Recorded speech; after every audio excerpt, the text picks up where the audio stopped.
Now it's time for Movie Friends with your hosts Michelle and Seth. We're talking film without pretension.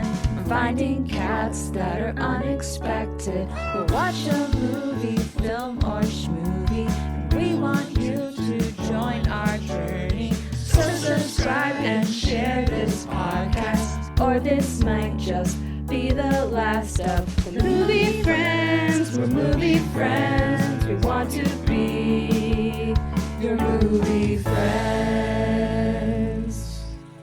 Hey, welcome to Movie Friends. I'm here with my friend Michelle Rubenstein, who is what killed the dinosaurs. No, and I'm here with my friend Seth Vargas, who didn't see the rubber lips coming.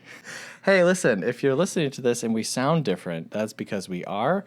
We are recording this in a room. We're recording together, which is already going to be very different. Quick, take a picture of each other. Okay. Do you have your phone ready? No. Okay, Three, 3, 2, two, 1. Okay, good. Okay. Hey, look, we took a picture with each other, but not. There you go. But you know what? This is fitting, I feel, for today's movie. Yeah. Looks good, but sounds terrible. Yeah. I can agree to that. It's flashy, it's colorful, but if you're paying attention, you might be disappointed. We have so many things to talk about this week. I know. I think that this is the Movie Friends equivalent of Hell Week for anyone who did plays or whatever productions like in high school, maybe beyond high school. Yeah. So what's going on? Well, we're recording together in your sister's back room of her house, and there's no airflow, so we have all the windows open, and we're trying not to sweat it out. Yep, you can hear some birds, perhaps. Yeah. But you're here on Long Island, and we're in person because of the Stony Brook Film Festival. So we've been attending that and covering that with filmmaker interviews, and so that's been cool. Busy, but cool. Very busy. Yeah. And then for me, I'm coming off of 2 interviews in 2 different states before coming down here. So I traveled out to New Orleans. Yeah. Last week I said I would give an update. Went well. Interview dude was awesome. Really sleepy and tired. And then I went out and did another interview Saturday before coming here. But it's great. Making progress on the doc. Yeah. I'm proud of you. I mean, two interviews in 2 different states in like 2 days. Yeah. And then we came here and we're doing interviews with the filmmakers. Yeah. It's a wild time. Interview. But hey, this is the life that we've chosen, right? I tell myself that every day. I'm like, you chose this. Every time you're thinking twice and complaining, you chose this life. We're going to kind of just brush past all that, though, because we've got some emails to get to. Email. First one up, subject line is Superman. Superman. It says, "Evening, movie friends. I loved your episode on Superman 2025 and want to share some thoughts that I had about the film as well. First, I agree. I don't think we've seen a truly terrible performance of Superman as a character, though I have my criticisms of Return of Superman and Man of Steel, which have nothing to do with the lead actors. And while Superman was called a bit inflated from a James Gunn standpoint, this movie made me want to immediately read Superman comic books from the 80s or watch episodes of Superman the Animated Series. The film was fun in a way that Superman movies haven't been in a while, and I trust you would agree in that. I'm interested in seeing where Gunn takes the universe in the future, and I hope you'll give it the attention it deserves. Is there a reason Michelle isn't talking about these films? I would imagine they would give her much to giggle about. Thank you for all that you do." And this email is from Chris. Wow. Lot to talk about here. Number 1, Superman. Have you seen it? No, but Are you going to? no and no. But Anthony went last week, Okay. and he was going to listen to your episode. Did he like the movie? He did. Okay. And he said he was going to send an email. Very good. Okay. Yeah. So, yes, we will definitely be watching and covering, this new superhero iteration of the DC story as it unfolds. That's breaking coverage from Movie Friends. But why Michelle doesn't talk about these films, that's, I guess if people haven't listened from the beginning, they might not know this, but Michelle has a movie quota limit. What would you say? I'm just not interested. Let's just call it what it is, Seth. If someone was like, hey, Michelle, I really, really, really, really, really want to go see Superman with you and then talk about it. Yeah. Even then, I'd be like, I don't know if I'm the best person to do Right. this with. But never say never, but probably never. For the most part on the show, Michelle and I do 1 episode a week. That's how the show originated. And then somewhere along the line, I was like, hey, Michelle, I'm going to start doing new episodes with other people. And so that's why she's not on those episodes. But you're on a Some of them. If there's a movie I really want to see, I'll make my way. Like, I want to see Freakier Friday. Okay. Maybe I'll do that. I wasn't planning on doing that one. Then I'll do that by myself because I already have plans to go see that in the theaters. Okay. And I have done solo episodes without you with my guests for new releases. So I just have to be into the source material. Where I'm like, oh, a new movie's coming, I'm going to go see it. Yeah. For you, it's more... I have to be interested. Right, you have to be interested. Yeah. Because you're already watching more movies than you've ever watched in your life. That's correct. Yeah. Yeah. So thank you, Chris. Thank you, Chris. Next email, subject line is the peanut butter solution. Oh, gosh. Email says, in the words of Seth, wowie zowie. The peanut butter solution was one of the weirdest, most entertaining movies I've seen in a while.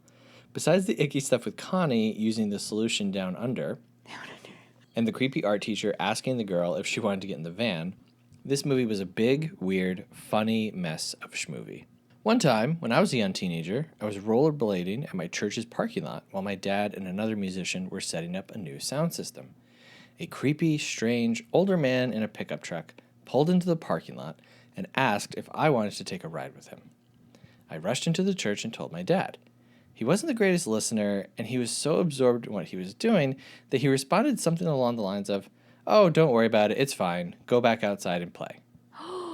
If that creep had grabbed me, who knows what would have happened to me, but I'm sure I wouldn't have been helping that pervert make magic paintbrushes to sell for $20 a pop. On another note, I just watched The Great Land of Small from the Tales of All series of movies. That entire movie gave me the ick, and my dog Pepper even barked angrily at the creepy dog/man in that film. Keep up the good stuff, movie friends. And that email is from Matt. Wow, Matt. You were approached by the senor. Matt was, he was almost peanut butter solutioned. That's scary. And Matt's referring to the Tales for All series. That's the Canadian Films for Children series that Peanut Butter Solution is a part of. If anyone out there is interested in odd films, you need to watch anything that you can from this series. It's all pretty mind-blowing. So last email, subject line is Mamma Mia. Oh. We're covering all of our bases here, right? Wow. First off, I love ABBA, but man, this movie is so bad. I hated the casting. I love musicals, but I want people who can sing. Yep. Anyone is better than Crow in Les Mis, and I kind of disagree with that, but it's not something I feel incredibly strongly about. ABBA can do no wrong in my eyes. P.S. Is ABBA the greatest band of all time? I would say for pop groups, like maybe not rock groups or rap groups, but for pop bands that are actually playing instruments, man, maybe. Yeah, you were coming to that conclusion during our episode. Yeah. PSS, I wouldn't argue against the above. And PSSS, Mamma Mia franchise is greater than the Marvel franchise. And that email's from Ben. Thank you, Ben. Thank you. And I've only seen the first Mamma Mia, but you know what? I'm just going to say it. Better than the Marvel movies. Hey, if you want to be like Christopher, Matt, and Ben, send us an email. moviefriendspodcast@gmail.com. Let us know what you're watching. Hey, did a new movie come out and we didn't cover it for some reason? Let us know. Say, what the heck happened, man? And I'll say, I'm sorry, I'm busy. And you'll say, that's not good enough. And I'll say, I know. I just see a bead of sweat. I'm watching this bead of sweat come down your hair. Yeah, Michelle's... I'm just sitting here watching Seth recite all the things, and there's... It's almost like Mr. Freeze's tear. Mr. Freeze's single And I'm tear. just waiting for it to... Yep. Turn to dust and fly away. Yeah. So, hey, before we talk about Mr. Freeze's single tear. We guess what the other host is going to rate the movie. Now, we just watched this together. Yeah. Michelle for the first time, me for the first time in a long time. So literally, like, the movie ended and we're sitting down 10 minutes later, which we never, ever do. Yeah, I've had no time to, like, prepare Nope. or sound like I kind of know what I'm talking about. You know what? Neither did the people who made this movie. Okay, so we're all in good company here. Okay, I'm locked in. I'm also locked in, and I'm feeling good. Not about what we just saw, but about my rating. Yeah. So we are talking about Batman and Robin from 1997. Directed by Joel Schumacher. Written by Akiva Goldsman. Cinematography by Stephen Goldblatt. Composed by Elliot Goldenthal. Edited by Mark Stevens and Dennis Verkler. Costume design by Ingrid Farron and Robert Tuturis. Which, I mean, hey, just claps around for them, I just want to say.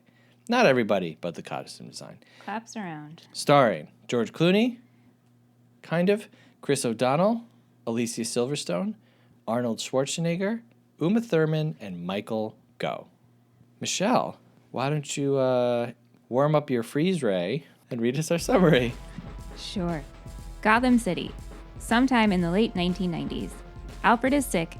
In fact, he is dying. Dick and Bruce are finding their new arrangement difficult to navigate, and a new member of the Bat family emerges, Barbara Wilson. She's Alfred's niece. Meanwhile, in a jungle lair, Poison Ivy is born, the personification of Mother Earth's wrath against mankind. Also elsewhere, Mr. Freeze is snatching up diamonds to power his supersuit because, well, I don't know.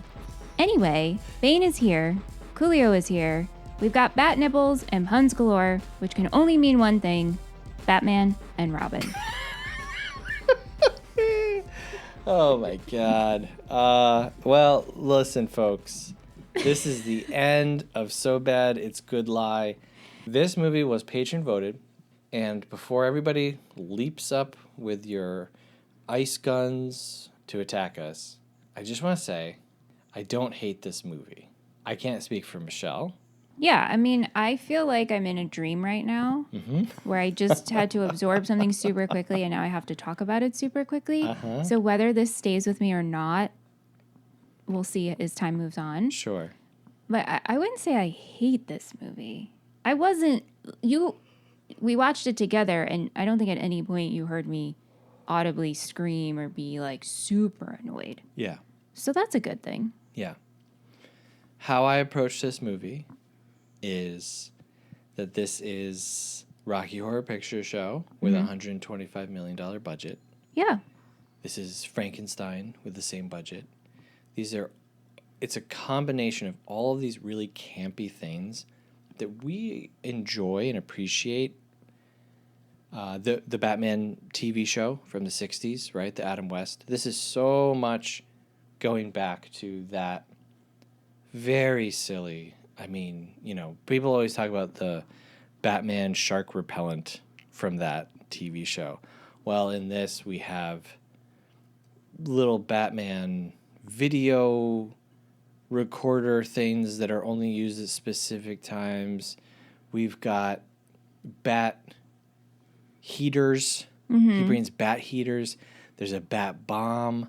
Rubber lips. Yeah. Right. So I can see what this movie is trying to be, and I appreciate the parts that it succeeds at. That's my preamble. My preamble is I feel like I need a Seth Cohen to school me in comic books because I don't know really much about Batman. I don't know his powers. I don't know why he's paired with Robin, who he seems to be super annoyed with. Yes. I don't know anything about Batgirl. I used to watch the 1960s Batman and Robin TV show. Yep. That was very entertaining to me, specifically the surfing episode with the Joker. Yes. Love that episode. And we do some surfing in this. We do some surfing Yes. in this. Yes. Yeah, right. But I fell into, I guess my superhero of choice was Tobey Maguire's Spider-Man.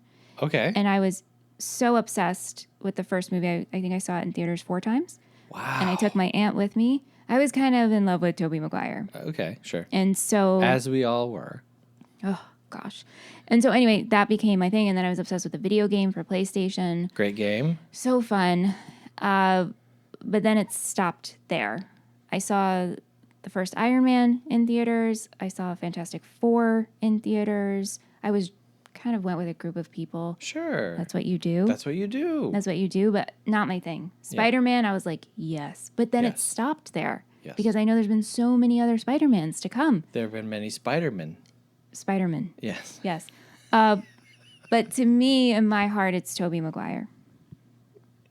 So, like, what you're saying is, in your head, it's like superhero is Tobey Maguire Spider-Man, end of story. That's right. Okay. Yeah. That's fine. Oh, and then I will add in that I was watching The Penguin on HBO. Okay. Yeah, how was that? That was so good, but I actually didn't finish it because one of the episodes was so dark. Yeah, I've heard That there's a dark one.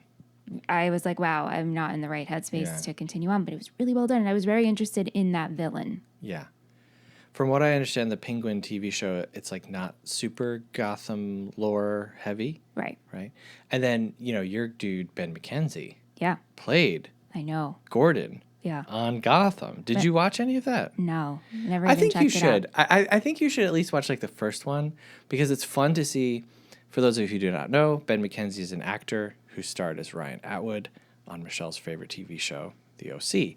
And Ryan Atwood is a very serious guy, brooding guy, and he kind of is playing that up as Officer Gordon or Detective Gordon, I think, at this point in Gotham. You should watch the first episode. Yeah? I just to see him for a Yeah, little bit. and I would just for him. This is the first superhero movie that we're doing on the main show, Yeah. which is pretty wild considering that superhero movies like have dominated movies for, a few decades now at this point. I know. And I think the most recent one I've seen is Guardians of the Galaxy. Yeah, that's a good one. Yeah. I don't know. There's just something that it didn't grasp me. So I've had no interest to go see any of the other Yeah. other ones. So I have seen every Marvel movie. I think I've seen every DC movie. Wow. There's a lot of like animated DC movies that I've seen too. Yeah. And Batman and Robin, when it came out and currently, is just, it's a hated movie. So how many Batmans were made before this one? Got it. So there is a Batman movie from like the 60s. Just called Batman. I think so, yeah. And okay, continue, and then I'll ask my follow-ups. But then if you go back, there's Batman serials. Okay. You know what I mean? So there's like Batman shorts that existed for a while. I guess what I mean, like mainstream, Yes, big yes. deal, big pictures. Yeah, so the Batman movie is from 1966, and it is just called Batman. Have you seen it? I haven't. That's Adam West and Burt Ward, so, Oh, okay. Yep. But part of what helps kick off the 90s superhero craze that leads into this 2000s and 2010s superhero dominance is Batman from 1989, directed by Tim Burton. Batman with Michael Keaton was so huge that they were selling VHS bootlegs of the trailer on the streets of New York City. Wow. And I can't remember what movie it was that the trailer was attached to, but people were buying tickets, watching the trailer, and then leaving. Okay, I guess it's like the origin story of Batman. Do we get a villain in that? Is that the introduction of Joker? Jack Nicholson's Joker is in Okay. that one. And it's not so much an introduction. Like, at this point, Batman already exists. So it's really for... Okay, right, Yeah. because it in the 60s. We don't and get stuff, Batman's origin until Christopher Nolan's Batman Begins with Christian Bale, which comes after this movie. So you've got Batman, then Batman Returns, which is also Tim Burton. That's where we get Danny DeVito's Penguin, Michelle Pfeiffer's Catwoman, which I will say, I was contemplating as I've been thinking about this movie. I think if I had to pick the two best superhero villains that have ever been depicted, it would be those two in that movie. They're so good. Yeah. So Michelle Pfeiffer's Catwoman is unreal how good it is. Where Uma Thurman's Poison Ivy is like just something else. Different. But, yeah, it's just different. It's just different. So then you get Batman Forever. That's the third one. This is when Joel Schumacher comes in as director, and we lose Michael Keaton and we gain Val Kilmer. This is Jim Carrey as Riddler. Mm-hmm. This is Tommy Lee Jones as Two-Face, and it is bonkers crazy. It's really, really nutso. So Tim Burton's two Batman movies were darker, I would say, more grounded, whatever. And then Batman Forever, when Schumacher comes on, it's way more campy. So Schumacher kind of brings this campy, a colorful, over-the-top aesthetic Yes. to his versions of the Batman universe. Yes. Is he chosen on purpose because I don't know. I don't know. How does this work? The writers are like, we want. How does he get on to work on all the Batmans that he did two? He did two. Yes, he did two. I don't really know how he gets signed on to direct Batman Forever. Prior to this, he's got St. Elmo's Fire in 1985. I've seen that. Yep, that's a popular one. Then he's got Lost Boys in 87. That's his follow-up. Another teen young people movie. I have a Lost Boys tattoo, which is odd to think of all of the movie tattoos that I have. Like, I have a Joel Schumacher tattoo. Is Lost Boys something it obviously means something to you? Well, I like the movie, but the tattoo that I have from Lost Boys is of the sax man from the opening of Lost Boys. And you don't need to watch the rest of the movie. Just search Lost Boys opening sequence, Lost Boys opening credits, opening song, whatever. And you will see, his name is Tim Capello. I'm just going to leave it for you to watch. But Okay.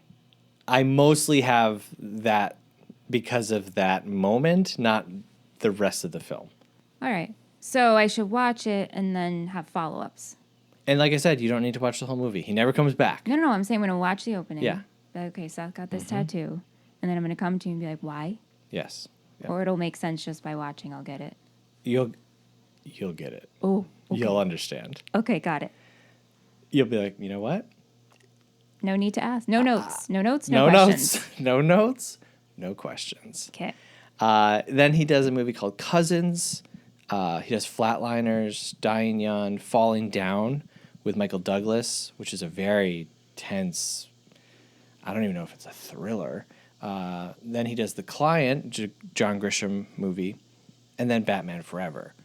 So, yes, he has Lost Boys, Flatliners is sci-fi, horror, but looking at the rest of his filmography, I don't see Batman in any of this. And then in between Batman Forever and Batman and Robin, he does A Time to Kill, which is another John Grisham legal movie, right? But you know what? I'm glad that he did because these two movies are very, very interesting. Is he fun to work with? I don't know. I haven't worked with him. Right. I'm asking you like you would know. No, because I'm just thinking maybe with this type of movie, like, yeah, this seems like a lot of fun. I want to do this. Right. Because I have to say, as much as I don't partake in watching superhero movies, it probably is a lot of fun to be in them. And I would love to wear a costume and be, have a superhero or villain persona. Well, yeah, you want to be the villain. I want to be the villain. The villains are the ones that we remember, especially this one. Yeah. This movie is a wet noodle drying up on the floor without the villains in this. And even the villains, it's like, woof, what are we doing here? It's so true because really it's like George Clooney who?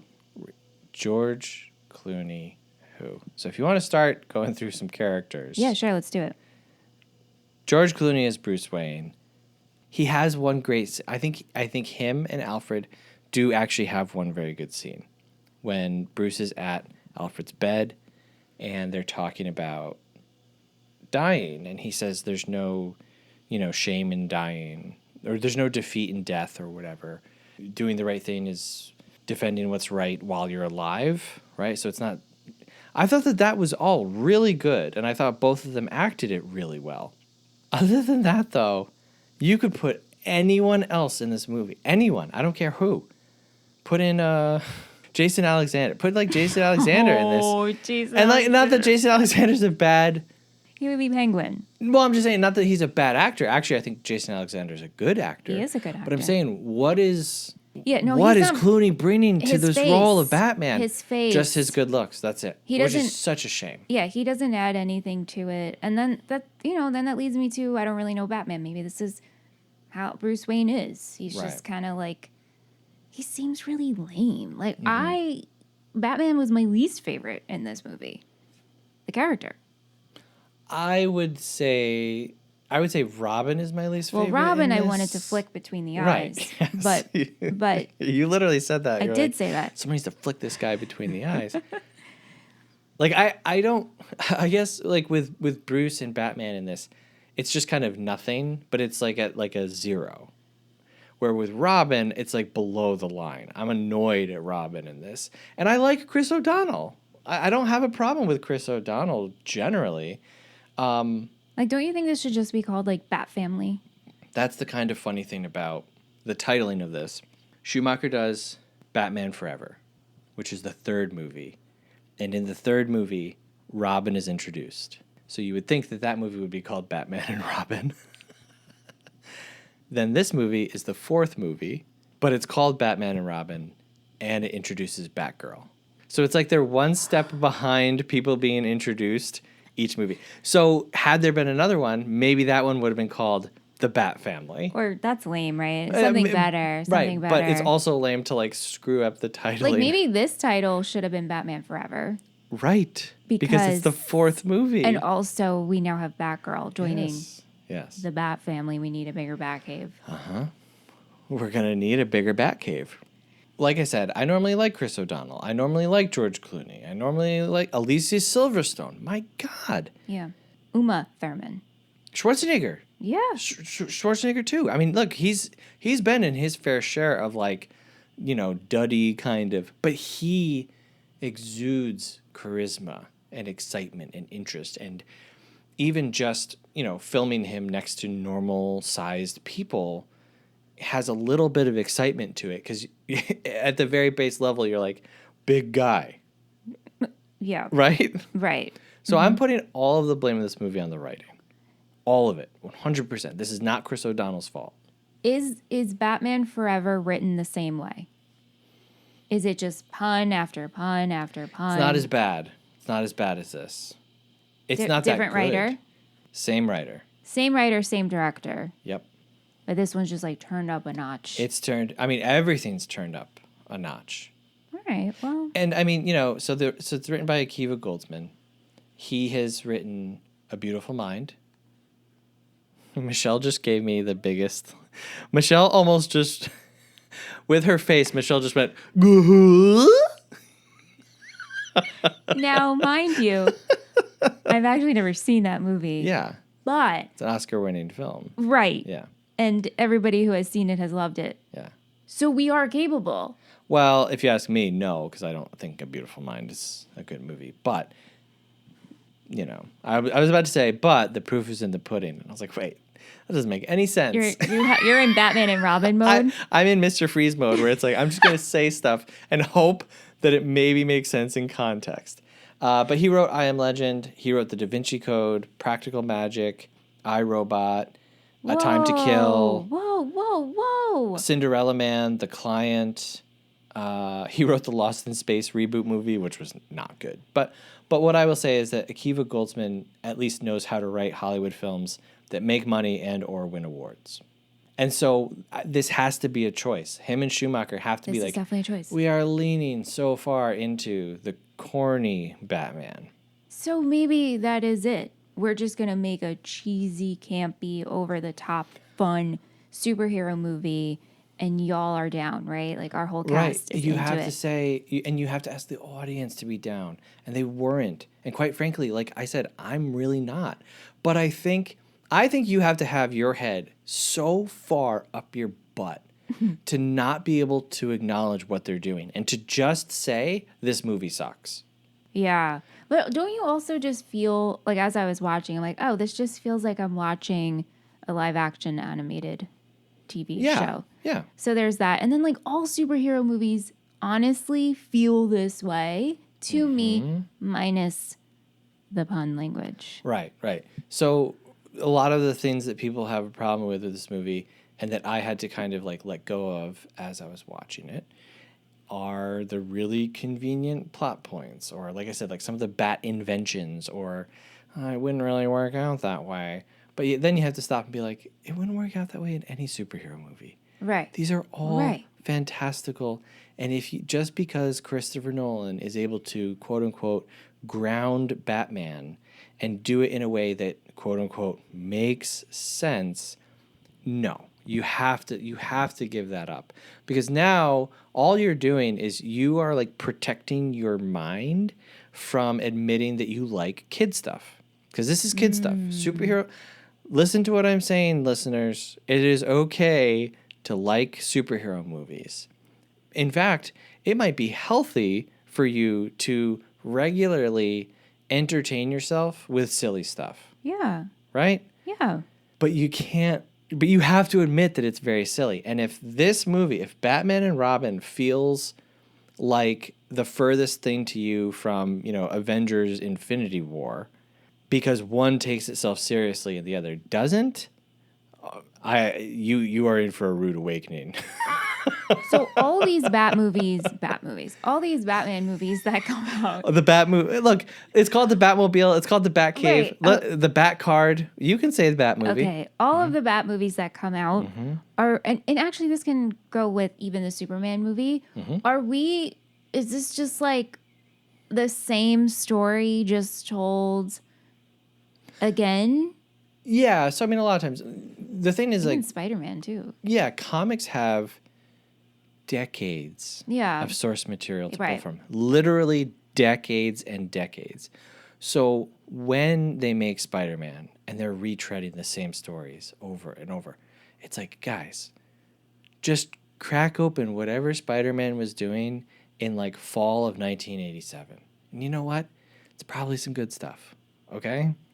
So with Batman, not really. Like, we're not really retreading. We're doing different villains each movie. The first one is Joker. The second one is Penguin and Catwoman. That's going to be a different story. The next one is Riddler and Two-Face. That's going to be a different story. This one is Mr. Freeze and Poison Ivy and Bane. That's a different story. It's not until Nolan, reboots and restarts. Because all of these first four Batman movies are kind of related. We have the same actors playing Alfred, same actors playing Gordon, and the actor who plays Gossip Gertie or whatever, she's in 3 of these. So they're somewhat related to each other. There's not like callbacks necessarily, but yeah. And then Nolan starts his new ones, and this is like slate clean, we're starting over. What does that mean, we're starting over? It means we can say, oh, our movie has Two-Face, but it's a different Two-Face than what you've seen before. Like we are, like for instance, like Two-Face is now a hero instead of a villain? No, we're still making him a villain. Well, I mean, that's the thing about Two-Face. He's got 2 faces. Right. Bad example, but like if we were gonna reinvent Poison Ivy, she's Yeah, I mean, Nolan's Poison Ivy probably would have been like a research scientist who's concocted different whatevers. Okay. He would have tried to ground her in some way. Right. How do you do Poison Ivy? In this movie, she sinks into the floor because acid eats the floor around her. She sinks into the jungle and then arises as like a goddess, basically, with magical powers. Nolan would not do that. there's no magic. Everything is explainable. Okay. Yeah. Interesting. Yeah. So like Nolan's Joker, Heath Ledger, I've seen that. yes. He doesn't fall into a vat of acid Yeah. like the other Jokers that we've seen before. In fact, he never explains fully where he comes from. Right. He's just basically a domestic terrorist. Yeah. Yeah. That was good. It The was Dark great. Knight. Absolutely. Yeah. Same thing with Nolan's Bane. Nolan did Bane too, but his mask didn't like give him superhuman muscles, and he was a guy who exercised and worked out and got okay, really I really see. big, and he had a health thing, and he needed to wear the mask in order to like live. Who portrayed Bane? Tom Hardy. Ah. Yes. Did you see that one? No. Do you remember everyone doing their Bane voices? Yes, I do. I mean, you couldn't escape it. I do a pretty good Bane voice, but I'm not going to do it now. Maybe you'll do it later. I'll save it. Yeah. Okay. Back to this movie. Holy moly, this movie's nuts. This movie's crazy. Yeah, but also, like Mr. Freeze. Yeah. If we could go to him. I found him the most interesting Definitely. because really, is he a villain? He's doing villainous things, but really, he just wants his wife back, and so I like understanding villains. I've been on this villain journey, right? Like Yes. I'm very into villains and understanding them and their purpose. Like I want to understand what makes them tick and why are they doing the things they do. Even at the end, he gives the cure for stage 1. Yeah. What is it? McGregor's. Or whatever. I think it was McGregor's. Okay. Yeah. So like he's redeemable. Yeah. Which actually, now that I look at it, one of the producers was Peter McGregor. Oh really? So I wonder if they named it after him. Yeah. Yeah. And then I was thinking, I'm like, did Mr. Freeze and Penguin ever hang out? I mean, certainly, yes, that would have happened if the movies were like more connected, or if they had continued to make more movies and decided to bring people back, and that's what the MCU has been, is you get to see like weirdly related villains and heroes like interacting with each other. And it's like, oh, okay, this is Ant-Man talking to Rocket Raccoon. That's interesting. Sure. I do like that. I do think like the villains should be friends with one another, even though there's always competition. And I think the heroes, depending, can work together. Yeah, they should all get along. Yeah. Yeah. Let's go on to the other Bat family. Okay. Alicia Silverstone. Yeah. You did not know she was in this, and then you saw her name in the credits. I gasped. And you gasped. Yeah. Clueless is one of your favorite, if not favorite. The favorite. Yep. Great movie, great performance. How'd you feel about Alicia in this? I think she was fine. Okay. I mean, I love seeing her on screen always, so in my mind, she could do no wrong. Mm-hmm. Did I think Batgirl was necessary for this story? I didn't. I guess at the end it comes together, obviously, but at some point, and I don't remember when I wrote it down, I was like, what are we doing with her? She's like sneaking out and she's stealing the motorcycles because if I'm understanding correctly, she wants to pay back Alfred for always... Correct. He's paid her way. She is entering into illegal street races. Yeah. In order to pay back the uncle that has supported her whole life. And she gets kicked out of school because she's racing. I don't understand this motivation at all. She loves Alfred. I understand that. But your uncle is the live-in lifetime butler to the richest man on the planet. Oh, is that it? Bruce Wayne is the richest man on the planet. Okay, I didn't know that. Yes. So Bruce Wayne is the richest man on the planet, and then Wayne Industries is a tech company. What is Wayne They Industries? do everything. They do everything. Everything, yes. I don't buy it. Okay. Well, that's... you have to, I guess. Okay. All right. So Moving on. This is like, it's not like Alfred is a servant, to like a lowly family and he doesn't make a lot of money.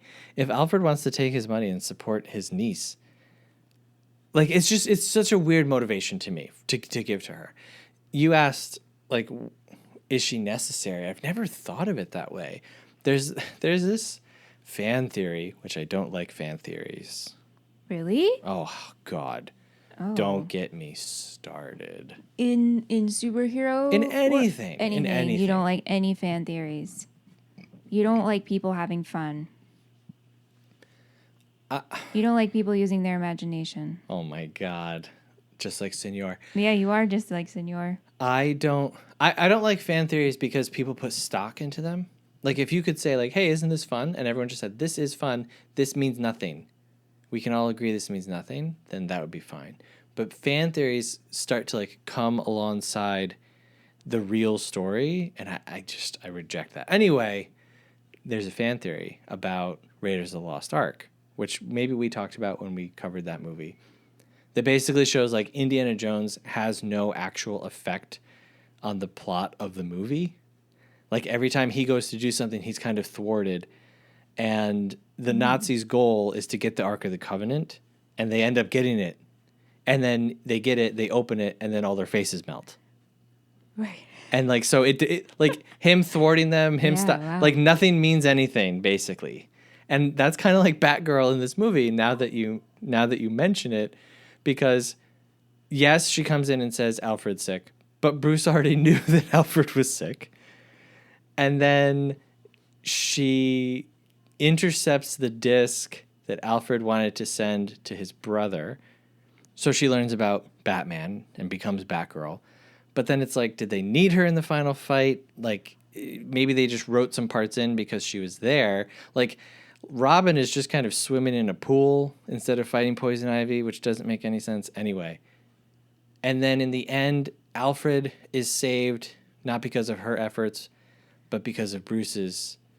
So yeah, I guess she didn't need to be in this If we're movie. calling this Batman Forever, have her in. If it's Batman and Robin, take her out. It will not affect the storyline because Robin does end up, saving himself. Or he doesn't need Batman's help at the end because Batman believes that Robin can have it handled.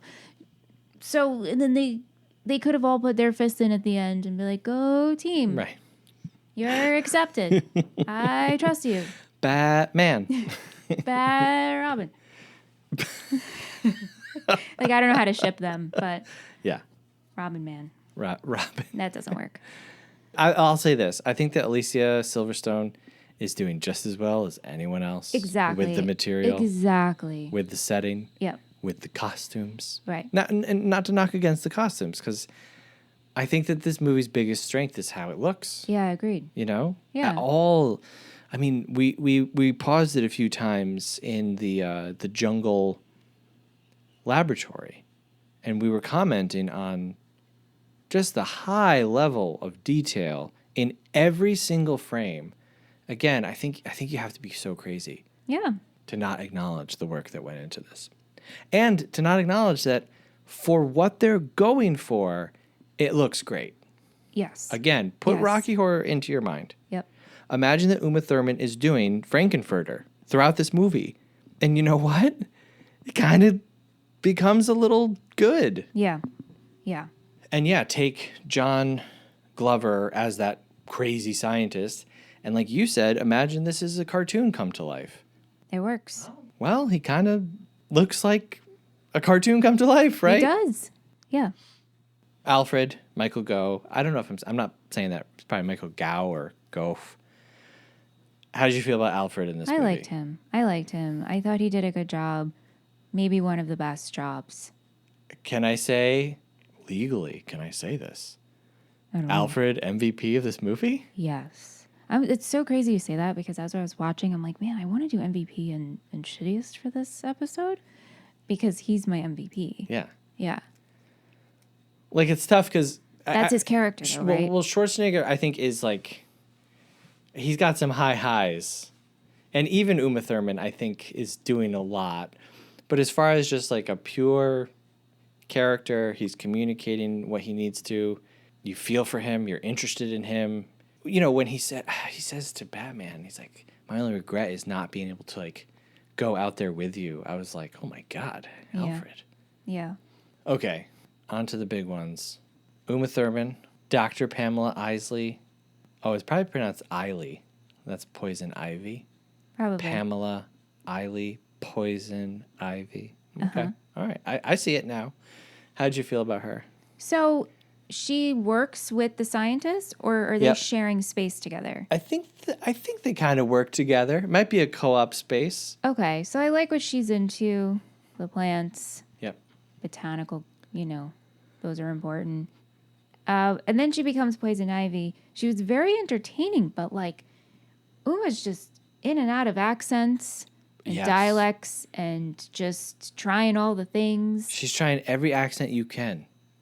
And I don't know if that was her doing or was that the director being like, take it again. And then he Right. kept using different takes. And that's how Oh we my got her doing all of this. Right.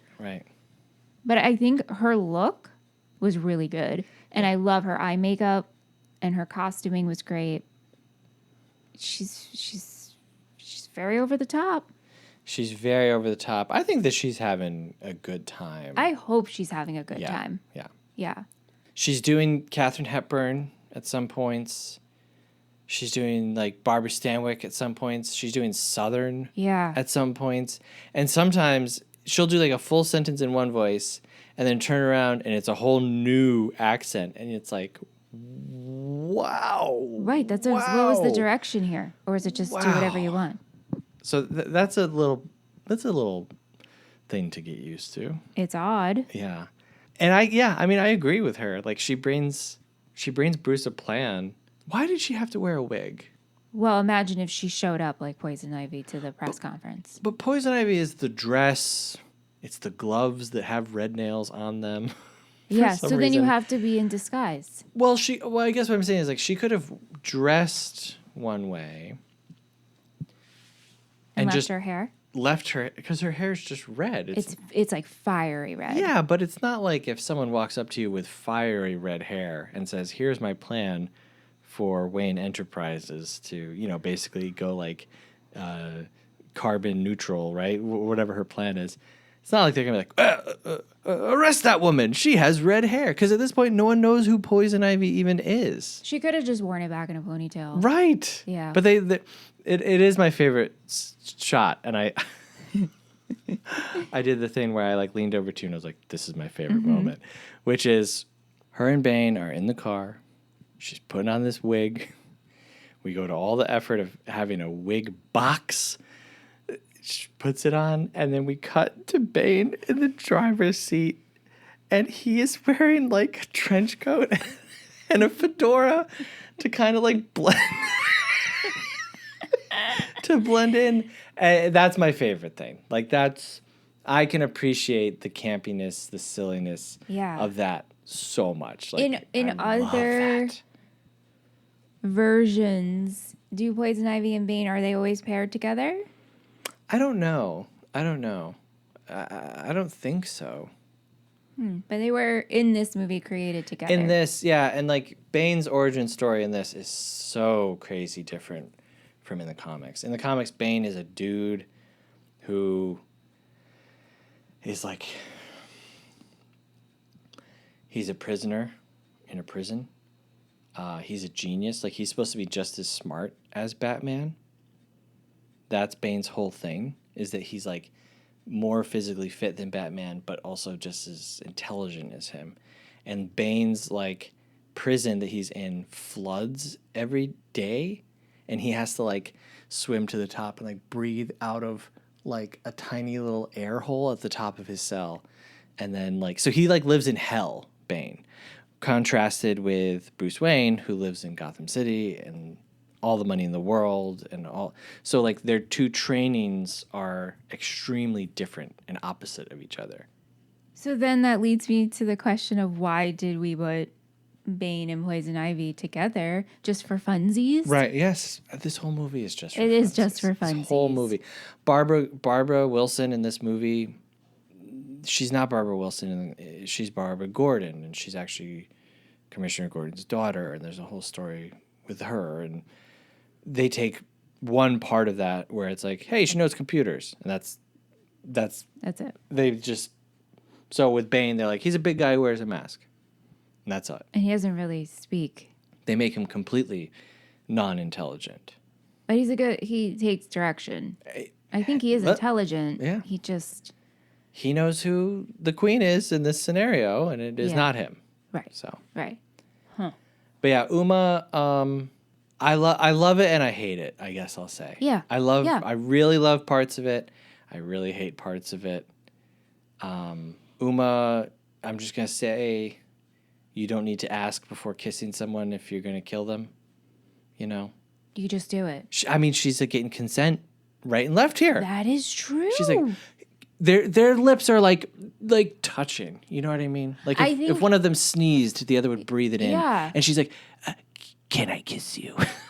Well, just kiss him. But then you get the satisfaction of, oh, you killed yourself. Yeah. Because you okay. agreed All right. Yeah. I to guess. this. Yes. Yeah, I guess you're more on Poison Ivy's wavelength. I think if I was poisoned, I would do the same thing. Let me torture you a little bit, and you agree to killing yourself. Well, she does also have this whole thing of like men are the stupidest, which is true. True. I mean, listen, watch this movie and tell me anything wrong that Poison Ivy says. She just wants, she cares about the environment. Mm-hmm. Well, now she's like, she wants her mutant plants to really exist, but I wanted more of that. oh, Don't show me ivies. Show me snake ivy. Yeah. Oh my god, that was so cool. Yeah. Whatever that was. We had one little serpent plant Remind in a jar. me of Audrey too, right? Yep. But yeah, everything she was saying, I was like, I'm kind of on board with you. I relate to you. Poison. She had a great line when her and Bane were trying to exist. I mean, when her and Bane are trying to escape, and she goes, reinforced steel, not good. Yes. They can't break out. The way she delivered that was straight and very serious. Mm-hmm. It was funny. Let's talk about the pink gorilla suit. What's happening there? Again. What a choice. Right. Okay. So this is at the Botanical Garden Gala. Fundraising auction of women. Yeah. Right. So the idea to me was either they entered dressed as gorillas and they're like, this, whoever's running this gala is like, this makes sense to have dancing gorillas a part of this, or they knew dancing gorillas were going to be a part of this and then they showed up and put the costumes on. Mm-hmm. Either way, from my point of view, when I think of Botanical Garden, I don't think of gorillas. No, we're playing it real fast. Like, it's just nature. Like, that's it. That's the theme. The theme is outside. Okay, so she's dressed in the suit, but we don't realize until time goes on that Bane was in the second suit. Bane is in the second suit. He sits there through an entire fight. Like, the one thing Bane is, like, well-suited for, and he's just like, I'm going to sit this one. No one told me to do anything, so, You know what? I wouldn't mind having a little Bane around. I mean, he's got to be a big Bane, but yeah. Well, you know what I mean. Like, a buddy. A Bane buddy.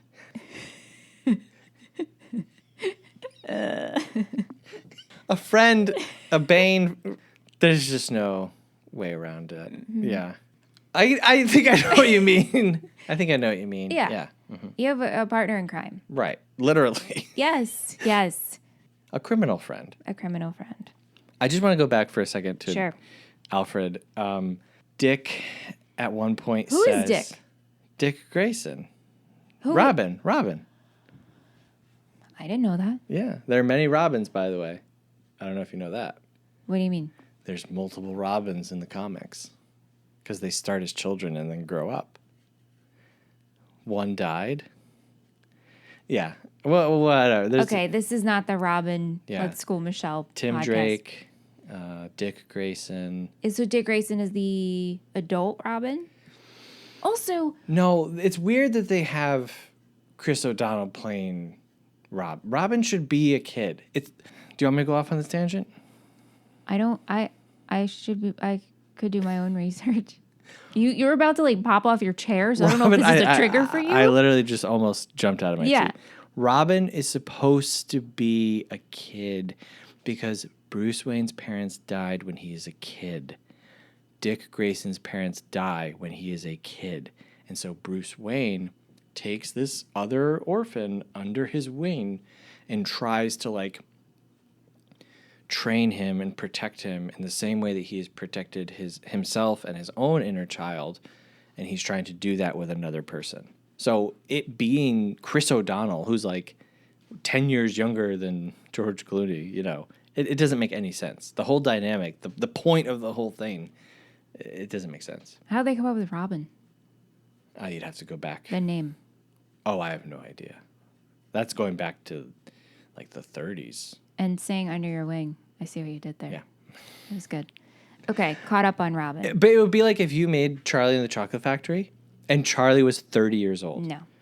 The point is that he's a kid, right?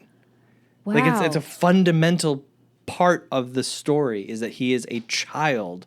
And in these two movies, they're like, he's just like a really buff man. In Nolan's, is there a Robin? There's not a Robin, no. Yet. Well, they're not making any more of those. Oh. Was Rob Pattinson part of the Nolan? Rob Pattinson is a new, okay. Rob Pattinson is a new series from Matt Reeves. And James Gunn, who just started Superman. They will have their own Batman. And Robin. They're going to be adopting a storyline called The Bold and the Brave, I think. And that's Batman and Robin starting out. So there will be no like evolution of Batman leading to Robin. It's just they're together. Day one. As a kid, or we don't know? Yeah. I can't imagine. I can't. I'll flip a table. Like, yeah. Okay. At one point, Dick is told that Alfred is sick, and he very emphatically says, "I can't believe this." And it's like, Dick, Alfred is 100,000 years old. He's been gasping for breath this entire movie. We have seen it. Alfred isn't answering the door. I mean, just look at him. What do you mean sick. you can't believe it? He's an old man. Yeah. Old men die. Anyway, I thought that was... That was funny. I mean, now very that I'm silly. thinking about Robin, because this character, Chris O'Donnell, Mm-hmm. he's acting like a child. Yes. We just didn't get a child. We could have even gotten like a 19-year-old Yeah, I mean... or a teenager. Maximum 16, I think. Because even if you replaced the 16-year... Well, because how old is Barbara supposed to be? She's still in school. But they don't need to be a romantic thing. But if we want to make this work for this movie, Yeah. we could have made Robin 19, Yeah. and he still could have been saying all the lines and falling for Poison Ivy and falling for Barbara. Correct. Right. Yep. Okay. The man of the hour. Top billing on this movie, by the way. Arnold Schwarzenegger As he should be. as Mr. Freeze. Yeah. How did you feel about him? Well, like I said earlier, I feel that I understand the reason why he's so angry. I thought he was a really good villain, and I like that he's redeemable at the end. He was very entertaining to watch. In the beginning of the movie, I loved all the ice stuff and the roller or the hockey ice. I don't know what they're called. His army. I was just very into that. I also was just confused of okay, so he freezes, but he's also a moth, but he also goes to space. Oh, God. Well, let's just go over the whole... This be an hour, but the whole opening sequence.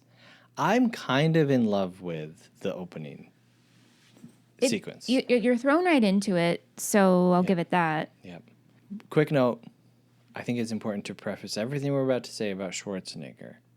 He made over $30 million for this movie. Jim Carrey was paid $20 for the Riddler, and Schwarzenegger said, "All right, fine. You want me?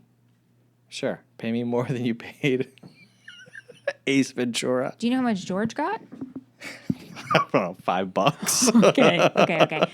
Wow, all right. But that's another thing about this movie and why its rejection and quote unquote flop status was so legendary. It was because you're paying someone to wear polar bear slippers and say the Iceman cometh.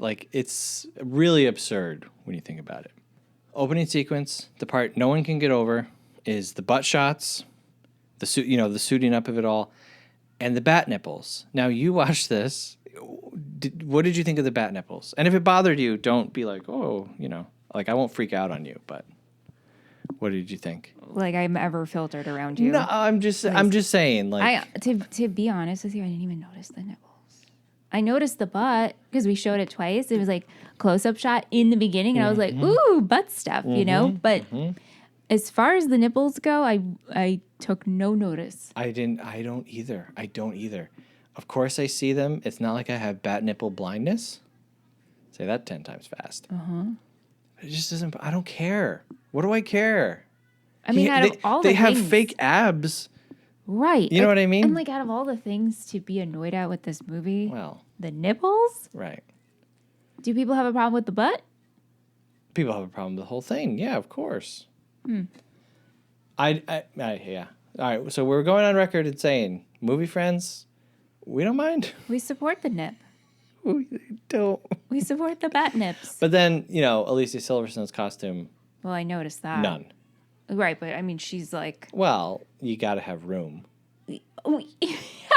I mean, yes, but hers is like. She reminded me of what's their faces from Austin Powers. Sure, the fembots. Yes. Yeah. Yes. But can you imagine, like, you go to Alfred, Robot Alfred, by the way, which I Yeah. love Simulated, the quick yeah. addition of, I uploaded my brain to the neural network. I don't know what accent that was, but my God. And I took the liberty of making you a suit. It'd be very funny if he didn't take into consideration that she would need room up top. Yeah, it would have to And be. she goes to put it on, she's like, oh. It would have to be like a sports bra, and she'd be like a tube, and it would be like a uni boob. So not the most like sexually appealing outfit. Well, you don't need it, Yeah, but if you're we're- fighting crime. Well, It should all yeah. be function. Correct, but if we're giving nipples to Batman and we're giving like the tight butt, But you know then what, Catwoman, though? I mean not Catwoman, Batgirl should have the same. You never know. Those bad nipples could have function. If they did, I would love that. Look, they click their heels together and skates come out at one point in this movie. Who knows what happens if they I know go they could. beep? Those should have beep. been the heat waves. That's true. Heat comes from Batman the should heart. have been the fembot. Press a nipple in, a little tube comes out. You know what? That would have been the best ending ever. Is if when Mr. Freeze gives them the 2 medicine tubes, if he just like swiveled the nipple cover and put the tube in and swiveled it back and said, "I'll keep it here for safekeeping." Right. Just total straight faced. Yes, close to the heart. That's a good solution for the bat nipples. Yeah. Yeah. Okay, so opening sequence, suiting up, going to the museum, classic Batman stuff, right? Heist, crime, dinosaur, skating. Wait. I know you want to go on this, Yeah. but this is like a legitimate question. Yeah. And it might be very stupid, but I'm okay. It is a safe space. Yeah. The cape. Batman's cape? Batman's cape. Yeah. He's driving everywhere. Yeah. Is this just to help with aerodynamics when we jump? Yeah. So Or is it just for cool factor? different people will utilize the cape differently. Okay. The idea is for flight, parachuting, hovering, gliding, but also for fear. Batman's whole thing is that he is the Knight, N-I-G-H-T. Because his nickname is also the Dark Knight, K-N-I-G-H-T. So he chooses the bat. He's afraid of bats. Bats are scary. He's afraid of bats? He's afraid of bats. Yeah, you didn't know that? He's afraid of bats? You gotta learn about Batman. I'm sorry. I said this. I was There's like, a this lot- will No, be no, the I'm- most annoying thing for listeners to listen to this week because no. I'm not saying like you gotta learn because it's like you should know. It's like there's a lot to Batman. Afraid of bats. but yet we take He on the persona personifies of one. what he's afraid of in order to strike fear into the heart of. I feel like Seth Cohen right now. I know you are my Seth Cohen. Into the heart of criminals of Gotham. Okay. He hunts at night. He works at night. That's why he has the bat signal, because he works at night. Right. Okay. Opening sequence. Okay. We're suiting up. We're getting in our vehicles. Museum, diamonds, Dinosaurs. ices, dinosaurs. It's so stupid. It's very, very stupid, but it's Batman goon type stuff. Hockey players, Mr. Freeze. Mr. Freeze is throwing out all of these ice puns. Okay. Then we go into a rocket ship, This is Mr. Freeze's rocket ship? I guess. Okay. Mr. Freeze throughout this movie whenever, don't even bother fact checking because I did it on this watch through. Whenever Mr. Freeze's hands are on a joystick, he is saying, "Oh yes," or "Oh yeah," or "Yes." It's the truth. Rewatch it, you'll see what I'm saying.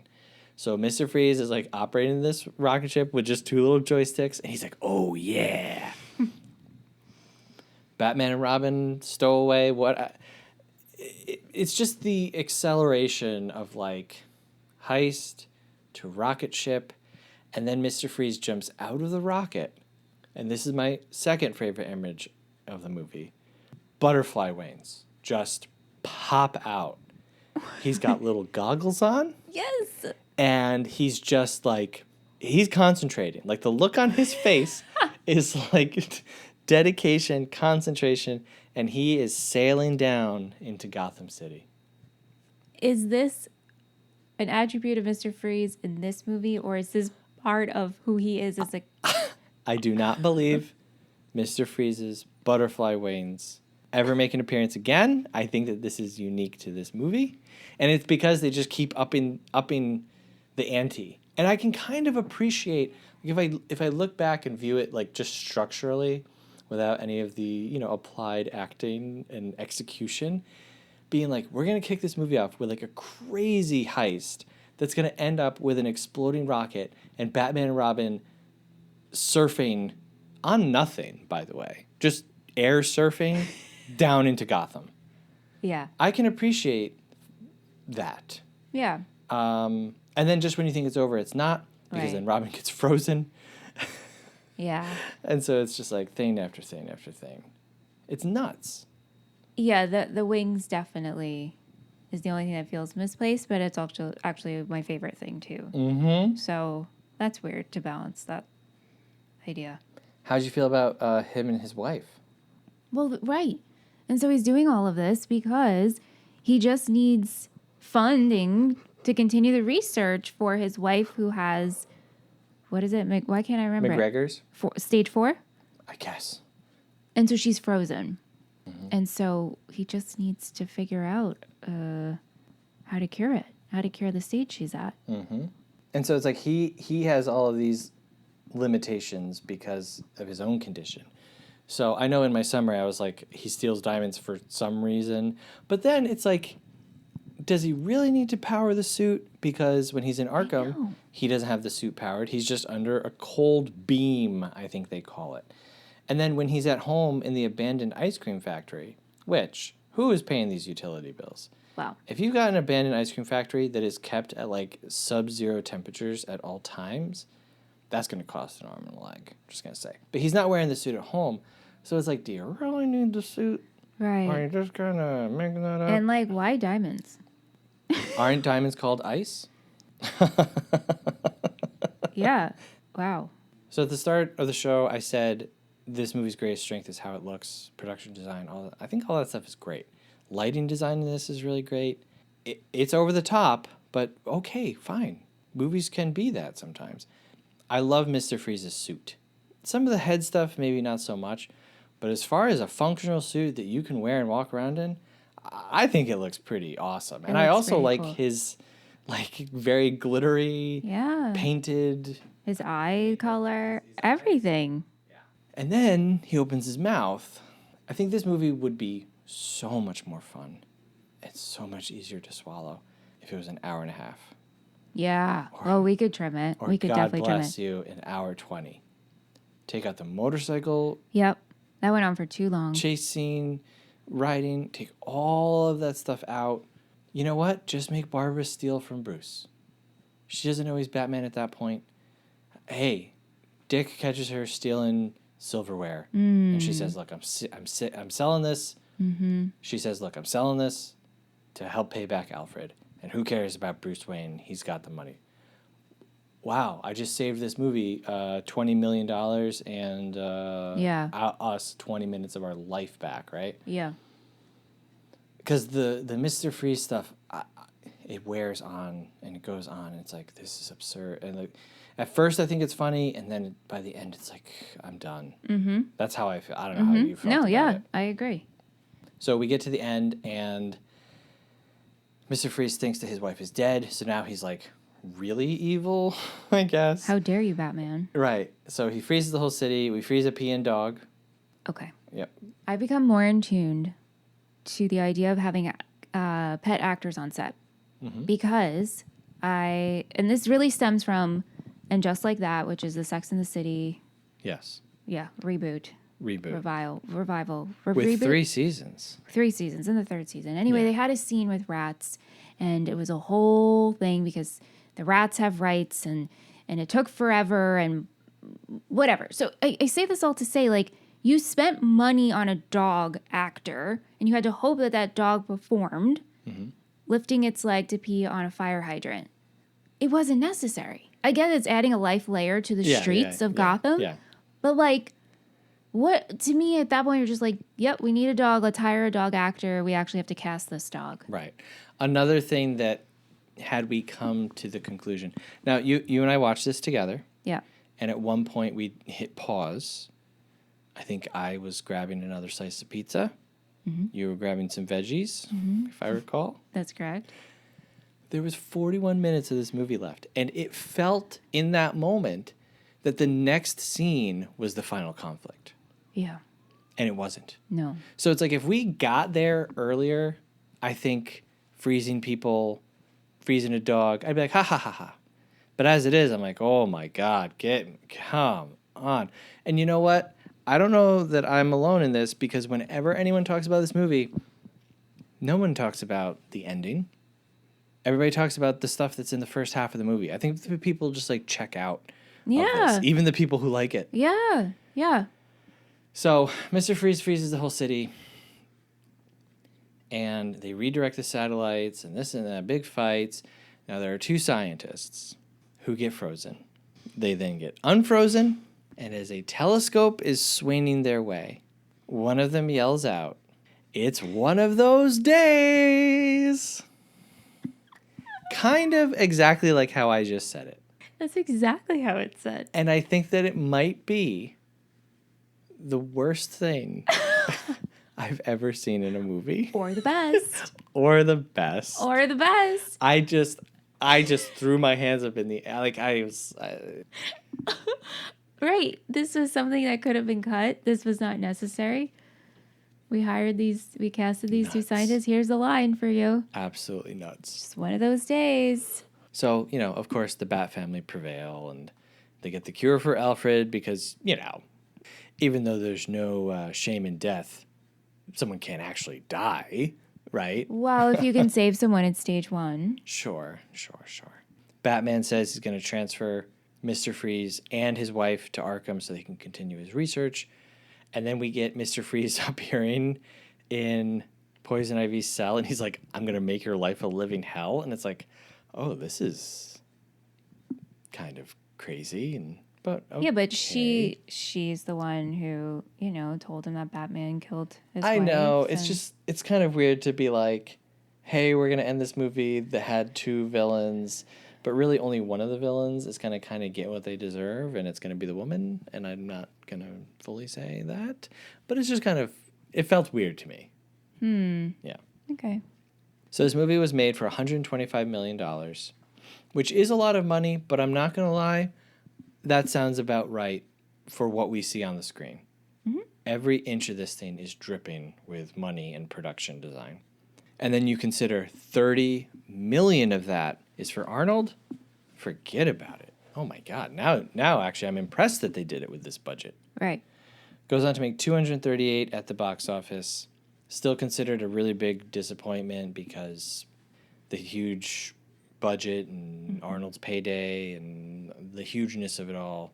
This has 11 on Rotten Tomatoes with a 16 audience score. So sometimes critics just get it wrong, but then the audience who watch it and love it are like, no, this movie is actually great. No, 11 and 16. Crazy low. 1.9 on Letterboxd. It is very hard to get below 2 on Letterboxd. Wow. 1.9. 29 on Metacritic. Not in the Criterion Collection, nor the National Registry. Ebert gave this 2 out of 4, which I was kind of surprised to see. And he talked about like loving Batman and loving the aesthetics of Batman. He wished that they kind of explored the ideas of being Batman more in this, which they really do in the Nolan movies and the Matt Reeves Batman. And then they shot this from September until January. Wow. Yep. All right, let's get into our happies and crappies. It's time for happies and crappies. Happies and crappies. It's time for happies and crappies. Happies and crappies. It's time for happies. So my happy for this is the production design. I think it's great. I think it's actually exceptional in some parts. Really good job. You were saying when we were watching how everything now is CGI. Yes. Yeah. And there's a little bit, but really not much. Right. Yeah. The CGI is more for effects, or, you know, when Bane gets filled up with Bane juice. Yeah. But it's not like we're taking actors and putting them on a green screen soundstage. They're in that room with those materials and items. Yeah. That all had to be bought, sourced, handcrafted, Yeah. whatever.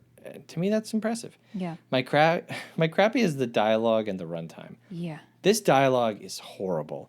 And even if you're going for the 60s thing, No. it still has to be good.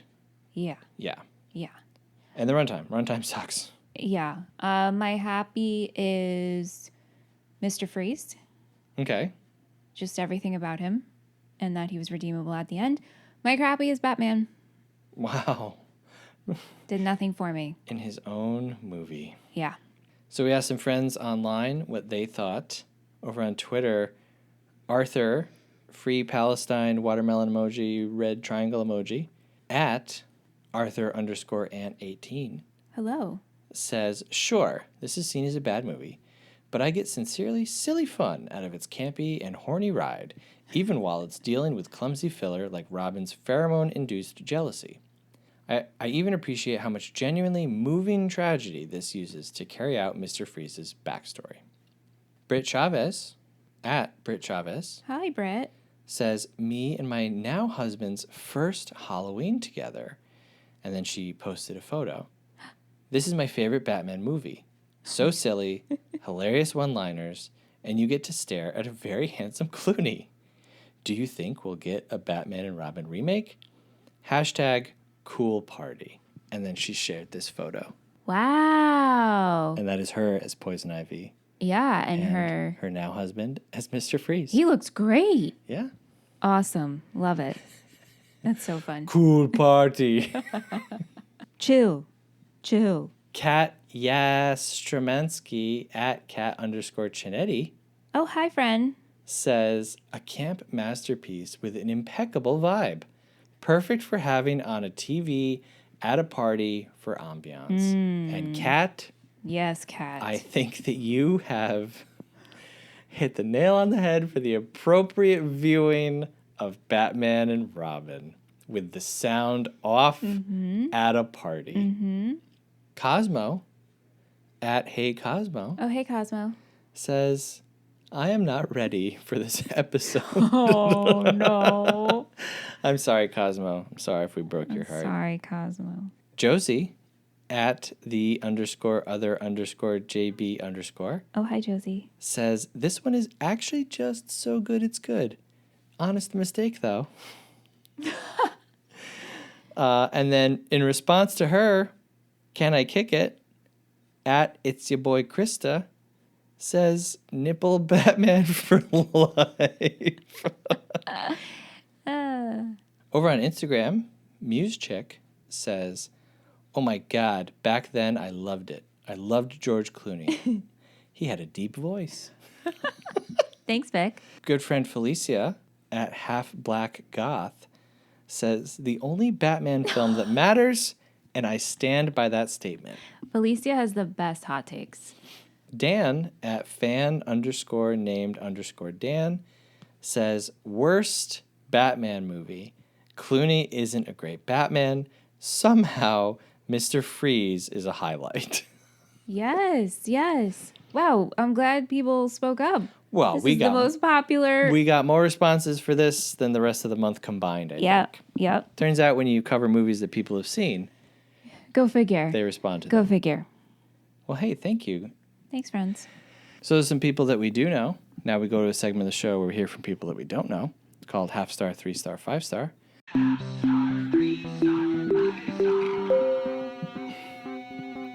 These are reviews from letterboxd.com, which is a website and an app where you can log, rate, and review movies.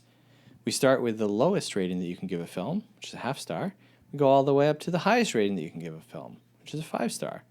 Normally on this show, I read the half star review in an accent. Michelle, do you have any requests? You teased it. Let's hear your Bane. Oh my God. I thought you were going to say Uma Thurman. What? Poison Ivy? No. Bane? Yes. Okay. All right. This is Bane, Nolan's version. Nolan's Like Bane. Taylor's version. Right. Reading the half star review. Never have I ever wanted to exit the theater and just cry. Half star. Is that it? Yeah, that's it. I read that and I laughed out loud so hard. I've never wanted to exit the theater and just cry. Yeah. Wow. Okay, 3-star review. The introductory butt and crotch shots are mild compared to the ludicrousness that is this movie in its entirety. I love it. And yeah, Yeah. you think you're seeing something crazy, and then 20 minutes later, you forget it even happened.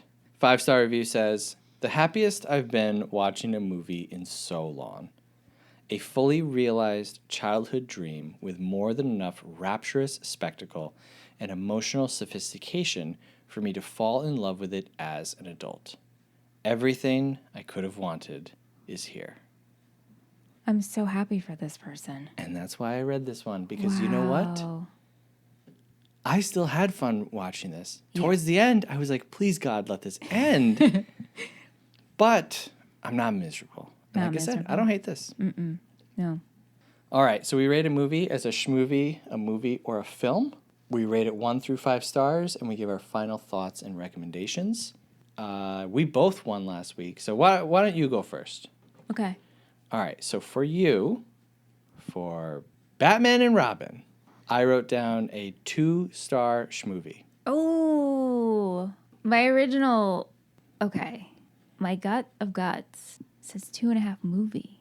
Okay. But then I'm like, this is a schmovie. This is like the origin of a schmovie. This is, if I was to describe, like, if for some reason my first gut was like a 2.5 movie. Yeah. But it is a schmovie. So you were close there. Okay. Am I recommending this? No. Okay. And I probably won't reach for this again unless someone was like, hey, we're at a party. We're going to watch this for funsies. And then I'll sit down and talk to you about it. Yeah. But I didn't hate this. Yeah. And it was fun to watch. Yeah. Yeah. Okay. So for you, I wrote down a 2.5 schmovie. Okay. Yeah. If you had asked me how I felt about this movie before rewatching it, I would have been like, yeah, it's fine. Yeah. Whatever. This is a bad movie. This is bad. Yes. It starts out fun. It's got a lot of energy, and it gets in its own way. I think that this movie's great sin is arrogance. It, like you said, we're asking everyone to be on the ride and never stopping to actually wonder if people are like still into it. Yeah. You know, it's like when you throw a party and everyone's like, all right, kind of time to go yet? And you're like, no, we're going to bob for Apple, right? That is this movie. This might be the lowest I've ever rated a movie. I'm not sure. I'm going to say this is a 1.5 star schmovie. This is too camp and too crazy to be a movie to me. It's like, it's disguised as a blockbuster movie, and that's, I think, why people were so against it, because people don't like to be tricked. Right, and you have this cast. Yes. So, yeah, 1.5 star Wow. schmovie. I don't regret rewatching it. It was fun watching it with you. Yeah. being able to watch it in person and then talk about it while I'm sweating. Right. And Vox loves it. We watched this with my brother-in-law, Vox. Who loves this movie. He saw me watching it before you came over because I kind of got in like half a watch before you got here. He sat down and he was like, "This is like my favorite movie when it came out." You know, he was like 9 or so, and we watched it and we were talking about all the good and the bad with him. But we had a good time. I will never watch this again. Never, ever again. Never, ever in a million billion years. But I do recommend that you watch it because I think when Hollywood makes really large budgeted movies that they intend for everyone to watch that are also big swings, I think it's good to kind of get those under your belt to start to understand what works, what doesn't, why it works for you, and maybe it didn't work for everyone else. You can't know if you're an outsider until you try the inside stuff and say, that's true. Why does this hit me different? Right. So I recommend this. I recommend it. Never going to watch it again. Yeah. So does this movie pass the Seth Shell test? The Seth Shell test is our spin on the Bechdel test. We require that a movie contains something tangible that is impressive, whether that's choreography, production design, or a practical effect, and it must have a runtime that is justified by its content. This is a yes on the production design a million times. In fact, all of my stars are for that. That's how this movie looks. Give me a silent black and white version of it. I mean, well, maybe not black and white. Yeah, I know we need the color. I don't know. Just show me. How about just silent? Just a silent version of this. Arnold Schwarzenegger stomping around and shooting people with a big gun, like Uma Thurman doing whatever the heck, but I can't hear what voice she's doing it in. This movie would be incredible. But not on the runtime. No. Agreed. I'm going to ditto that. That's a yes and a no for me. Hey, if you would like to ditto what we just said, we would love it if you would give us a rating and a review wherever you're listening. If you're on Spotify, you can leave us a comment right on the episode. Hey, that would be a nice thing to do, right? You can also send us an email, moviefriendspodcast@gmail.com. Let us know what you thought about Batman and Robin. Let us know what you thought about this whole month, man. Come on. We watched this movie. The least you can do is go watch Peanut Butter Solution and then tell us about it. Did you like Attack of the Killer Tomatoes? Did you watch that? Attack of the Killer Tomatoes. Come on. That was a really fun episode. What about Troll 2? Troll 2. We still haven't heard from our Italian listeners who watched that movie in Italian. This was a great month. I just want to say that. It was fun. Send us an email. Yeah. You can also support the show, patreon.com/moviefriendspodcast. $5 a month gets you access to all of our additional stuff. Ad-free episodes, patron-only Discord. You get to vote. Like, hey, look at how much power the patrons had this month. They put in the first ever superhero movie. Yeah. Who knows when we would have done a superhero movie? You know what I'm saying? And you would have never chosen this movie for the main show. No, never in a million years. Never. So that's great. So, hey, you can sign up. You submit movies once a month, and then every quarter, an entire month is selected by the patrons. That's pretty crazy. Okay, So Bad It's Good Lie is over. Goodbye, friend. Really crazy. We are heading into August. I am very excited for this theme. So we're going to be focusing on movies from one country in August. We are doing India, August. Cool. And I'm very excited. I'm excited too. This has been a theme that we have talked about since we started our show. Yep. Just never made it into the roster. Yep. And it was like this year, it was kind of like, we're doing it. It has to happen. We're enough yeah. waiting. We're doing India month. Yeah. And I personally have struggled so hard with picking movies for this month.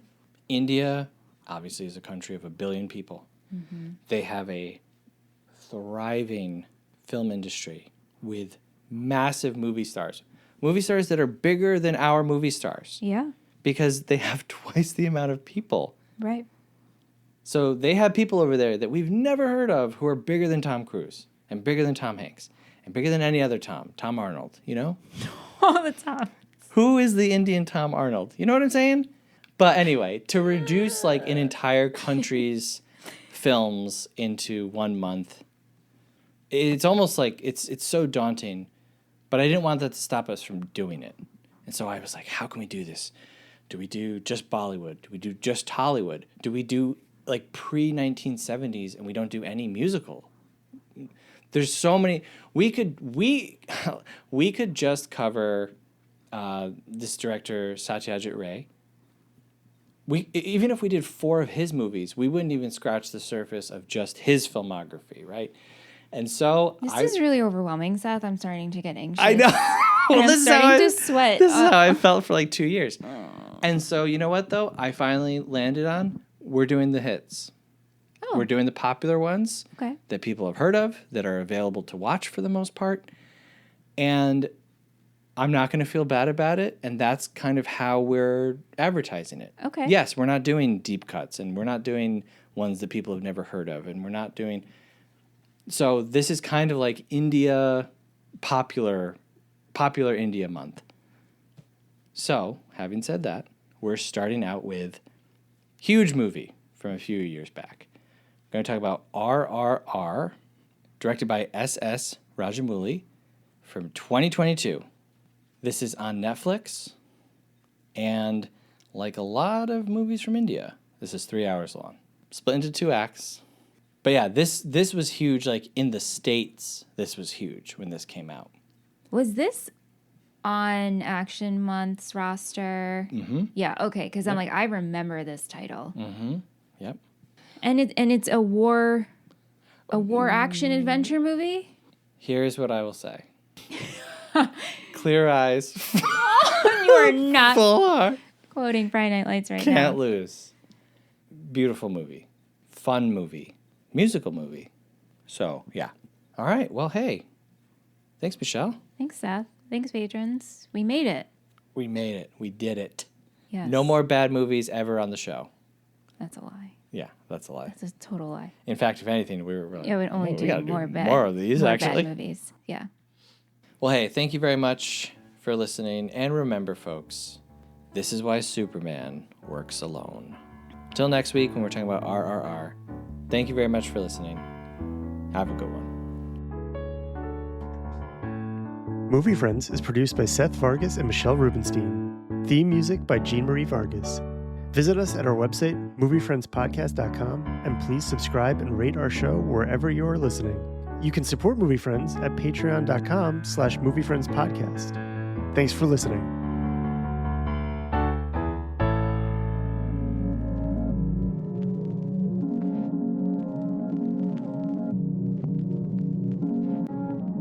Incoming. Message incoming. Message to Michelle's inner circle. Remember, kids, only Michelle's inner circle can decipher this week's message. Get ready. Get ready. Get ready. Send a postcard, woo woo woo, ask for instructions, you hub, there are only 2 months remaining, jabba hubba wabba doo. Michelle is counting on you. Do not let her down.